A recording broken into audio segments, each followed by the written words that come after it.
Hello friend, नमस्ते, राम राम। रीना यादव गीत channel पे आप सभी का बहुत बहुत स्वागत है।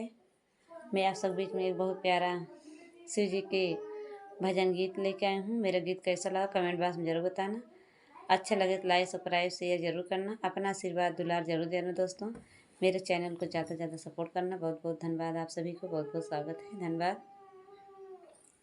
सुंदर सुंदर नारी हो शिव जी के पूजा, सुंदर सुंदर नारी हो शिव जी के पूजा, सुंदर सुंदर नारी हो।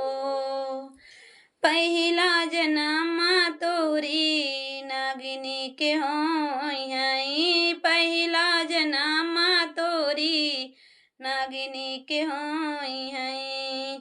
भरी रही मुँह में जहरे की बूटी, सुंदर सुंदर नारी हो शिव जी के पूजियो, सुंदर सुंदर नारी हो।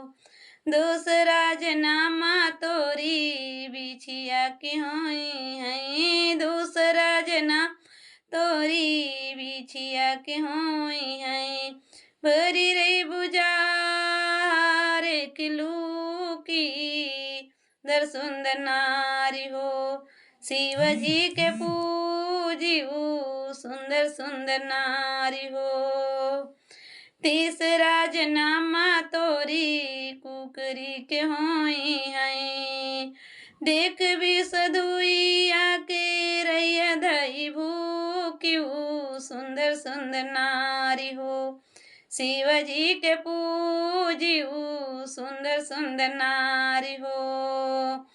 चौथा जन्मा तोरी बाघिनी के होई है, चौथा जन्मा तोरी बाघिनी के होई हम।